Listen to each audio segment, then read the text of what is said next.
আমরা অনেক সময় বড়দের কাশির সিরাপ শিশুদেরকে খাইয়ে দিয়ে থাকি, যেটা খুবই ভয়ঙ্কর। শিশুদেরকে কখনোই কাশির সিরাপ দেয়া যাবে না, এবং সেটা যদি লাগে তাহলে আমরা ডক্টরের পরামর্শ অনুযায়ী দিব। এখন আমাদের সময়টা এমন যাচ্ছে যে জ্বর, সর্দি, কাশি, ঠান্ডা খুব নিত্যদিনের একটা ব্যাপার হয়ে যাচ্ছে।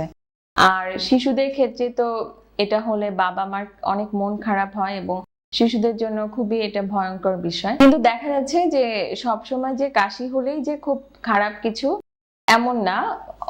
নর্মাল কিছু পদ্ধতি গ্রহণের মাধ্যমে আমরা বাসাতেও শিশুর কাশিগুলা নিয়ন্ত্রণ করতে পারি। তবে আমাদেরকে খেয়াল করতে হবে যে শিশুর কাশির সাথে যেন অন্য কোনো ডেঞ্জার সাইন বা কোনো খারাপ লক্ষণ না থাকে।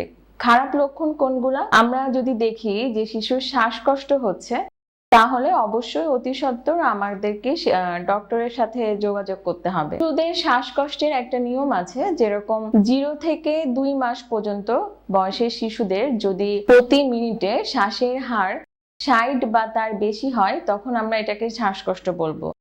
আর 2 মাস থেকে 1 বছরের বাচ্চাদের ক্ষেত্রে যদি এটা 50 বার হয়, তাহলে সেটা শ্বাসকষ্ট। আবার 1 বছর থেকে 2 বছরের বাচ্চাদের ক্ষেত্রে যদি এই শ্বাসের হারটি 40 হয়, তাহলে সেটা শ্বাসকষ্ট হবে। এবং 2 বছর থেকে 5 বছরের বাচ্চাদের ক্ষেত্রে যদি এই শ্বাস নেওয়ার হারটা 30 বার বা তার বেশি হয়, তখন আমরা এটাকে শ্বাসকষ্ট বলবো। এখন শ্বাসকষ্টের সাথে যদি এমন হয় যে শিশুর চেস্ট ইনড্রয়িং, মানে শিশুর বুকটা ভিতরের দিকে ঢুকে যাচ্ছে, শিশুর প্রচন্ড জ্বর, শিশু কিছু খেতে চাচ্ছে না, বা গায়ে র্যাশ উঠে গিয়েছে, এরকম অবস্থা হলে আমরা সাথে সাথে শিশুকে ডক্টরের কাছে নিয়ে যাব। এখন আমাদের দেশে কিছু ভ্রান্ত ধারণা আছে, যেরকম শিশুর কাশি হলে আমরা করি কি একটু ভিক্স লাগিয়ে দিচ্ছি, যেটা কখনোই উচিত না। এটা যদি শিশুর শ্বাসনালীর মাধ্যমে তার পেটে যায়, এটার থেকে অনেক বড় সমস্যা তৈরি হতে পারে। অথবা আমরা অনেকেই বলি যে শিশুকে একটু মধু খাওয়ায় দাও, বা একটু বাসক পাতার রস বা একটু সরিষার তেল মাখিয়ে দাও।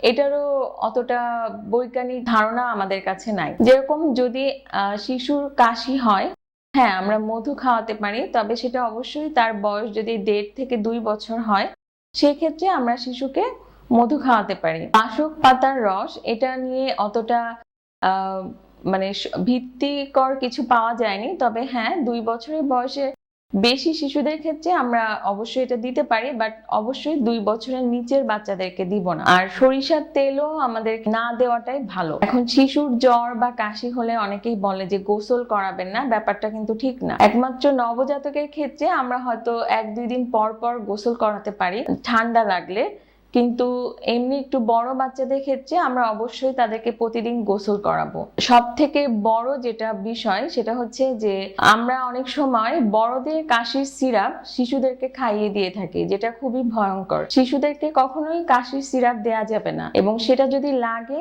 তাহলে আমরা ডক্টরের পরামর্শ অনুযায়ী দিব। তাহলে আমরা শিশুকে কি দিব? আমরা নর্মাল স্যালাইন একটা সলিউশন পাওয়া যায় বাজারে বিভিন্ন নামে, লবণ পানির স্যালাইন। এটা শিশুকে দিনের মধ্যে 4-5 বার নাকে 2 ফোঁটা করে দিব, এটাতে শিশু অনেক আরাম পাবে। এছাড়া যদি একান্তই তার কোনো ট্রিটমেন্ট লাগে, তাহলে আমরা সালবুটামল জাতীয় যে ওষুধগুলো আছে এটা দিতে পারি, অথবা শিশুকে ঘরে আমরা নেবুলাইজ করতে পারি। একটা নেবুলাইজার মেশিন কিনে আমরা নেবুলাইজেশনের মাধ্যমে শিশুর ঠান্ডা কাশির সমাধান করতে পারি। আর সব থেকে বড় বিষয় যেটা, অবশ্যই শিশুকে আমরা এমন একটা ঘরে রাখবো যেখানে অবশ্যই আলো বাতাস থাকবে, পর্যাপ্ত সূর্যের আলো থাকবে। এবং শিশুদের কিন্তু ঠান্ডাটা আমাদের বেশি লাগে ধুলাবালি থেকে। আমাদের অবশ্যই চেষ্টা করতে হবে যে ধুলাবালি থেকে শিশুকে দূরে রাখতে হবে, এবং শিশুর সামনে কখনোই স্মোকিং করা যাবে না, যেটা খুবই শিশুর জন্য ক্ষতিকর। আমরা যদি কেউ স্মোকার থাকে, শিশুর থেকে অনেক দূরে যে স্মোকিং করবেন।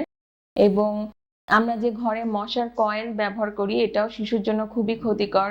এছাড়া রান্নাঘরের যে ধোঁয়া, এটাও শিশুর জন্য অনেক ক্ষতিকর। আর মশার জন্য আমরা যে স্প্রে ব্যবহার করি, এটাও শিশু যাতে সংস্পর্শে সরাসরি না আসে সেই বিষয়টা খেয়াল রাখতে হবে। আমাদের যদি মশা স্প্রে করতেই হয়, শিশুকে অন্য ঘরে স্প্রে করে পরবর্তীতে নর্মাল অবস্থাতে আমরা শিশুকে নিয়ে আসব। এরকম অল্প কিছু সাধারণ নিয়ম কানুন ফলো করলেই আমরা শিশুকে ঠান্ডা, কাশি এই ধরনের রোগ বালাই থেকে খুব সহজেই দূরে রাখতে পারি। ধন্যবাদ সবাইকে।